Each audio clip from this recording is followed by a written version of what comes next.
ओम शिवा जय माता दी। पुनः स्वागत है आप सभी का बहुत प्यारे से वृषभ राशि के जातक। प्यारे शनि बाबा जो 13 जुलाई को वक्री चाल इन्होंने धारण कर ली थी और 138 दिनों की लंबी यात्रा में जो है ये अपने चले गए थे। अब नवंबर के महीने में, नवंबर मंथ में 28 तारीख रहेगी जब ये इस चाल को रोकेंगे और पुनः जो है सामान्य चाल में आ जाएंगे, मार्गी चाल में आ जाएंगे। शनि का वक्री होना बहुत सारे वृषभ राशि के जातकों के लिए, वृषभ लग्न के जातकों के लिए बहुत अच्छा रहा और बहुत सारे जातकों के लिए एकदम एक प्रकार से हो गया कि रिज़ल्ट हमारे हाथ में आते आते जो है एकदम से ओझल हो गया, बहुत दूर चला गया, फिर दोबारा वहाँ तक की यात्रा करो। ऐसा क्यों?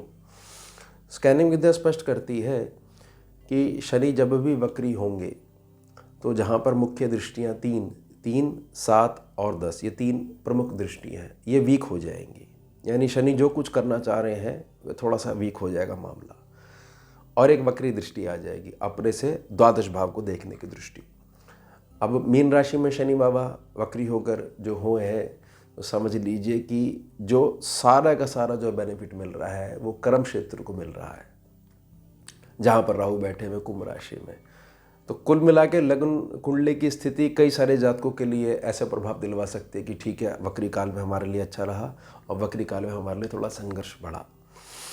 तो अब 28 नवंबर के पश्चात जिनको संघर्ष झेलना पड़ा उनके लिए बहुत सारे बेनिफिट मिलने वाले हैं, क्योंकि ये दृष्टि अब ख़त्म हो जाएगी और जहाँ पर 3, 7 और 10वीं दृष्टि है वहाँ पर जो छुपे बेनिफिट्स हैं, तो वाकई में जो छुपे हुए लाभ हैं वो हमारे सम्मुख प्रकट होने लग जाएंगे। साथ ही साथ शनि जहाँ पर बैठे हुए हैं वहाँ की जिम्मेदारी को निभाने में थोड़ा सा स्लो भी चलते हैं जब वो वक्री चाल में होते हैं। ये सूत्र केवल और केवल स्कैनिंग विद्या का है, किसी प्रकार से इसको ज्योतिष विद्या से मत जोड़िएगा, कोई फ़ायदा नहीं होगा, क्योंकि ये बेसिकली ऊर्जा पे चलती है विद्या।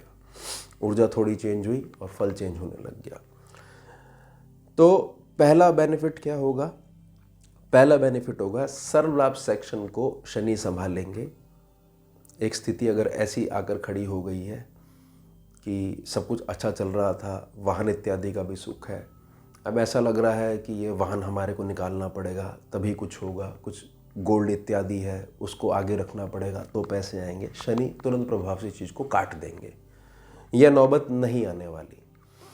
उसके पश्चात यहाँ थोड़ा सा मैं प्रार्थना कर रहा हूँ, क्योंकि राहु के ऊपर अब दृष्टि नहीं पड़ेगी 28 तारीख के पश्चात।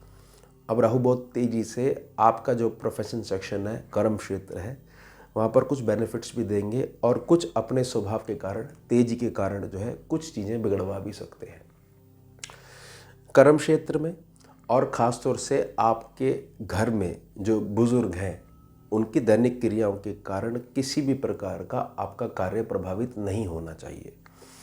इस बात का ध्यान बना के रखते हो तो राहु किसी भी प्रकार से आपकी सीधी चीज़ को टेढ़ा नहीं कर पाएंगे। बस कि शांति, इसमें विश्वास रखते हैं हम। वृषभ राशि है, वृषभ लगन है, व्यर्थ की चीज़ें हम सुन ही नहीं रहे हैं और एक डिसिप्लिन बना हुआ है कर्म क्षेत्र में भी और घर के आंतरिक माहौल में भी।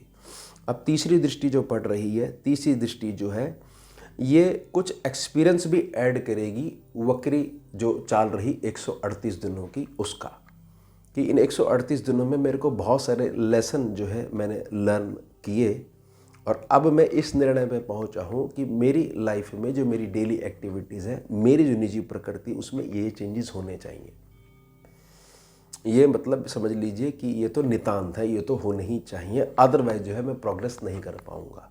इसलिए मैंने बताया ना, बहुत सारे लोगों के लिए मानसिक संघर्ष भी बढ़ा होगा और बहुत सारे लोगों के लिए बेनिफिट भी हुआ होगा, लेकिन ओवरऑल जो है शनि जो है न्याय करते ही करते हैं। साथ ही साथ ये समझिए कि जहाँ 7वीं दृष्टि पड़ रही है, कन्या राशि है, शुभ पंचम त्रिकोण भाव है।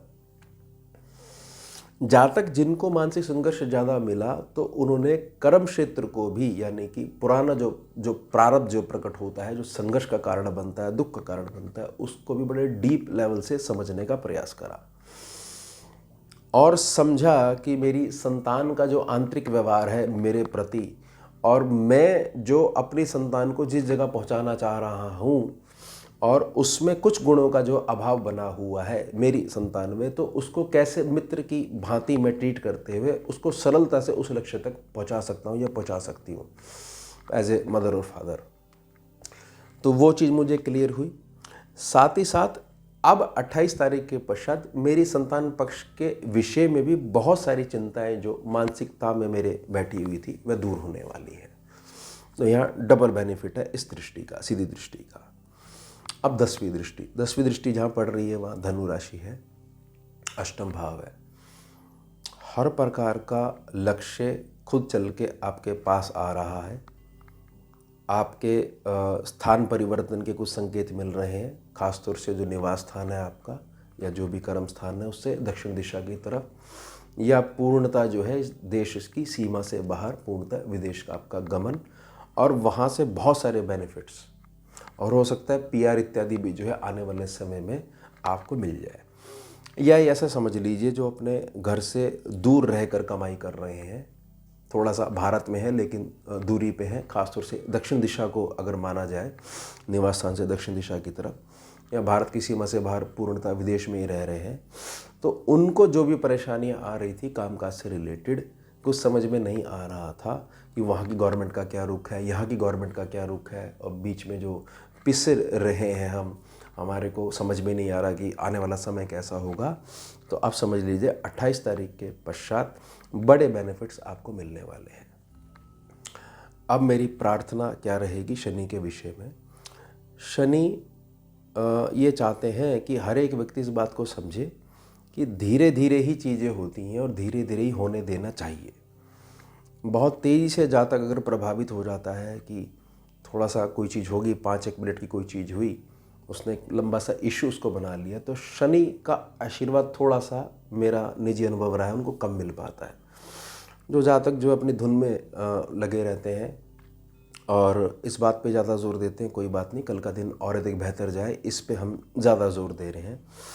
शनि का आशीर्वाद उनको मिलता ही मिलता है। शनि उनके साथ न्याय करते करते हैं, और शनि का न्याय यही है कि आपको धरती से उठाकर आपकी मेहनत के द्वारा ही आसमान में पहुंचा देना, और फिर ये आप दिलवाना कि धरती से उठ के आए हो, ये बात रोज़ याद रखना। तो फिर वो लगातार जो है पर्सन जो है जातक जो आगे बढ़ता रहता है।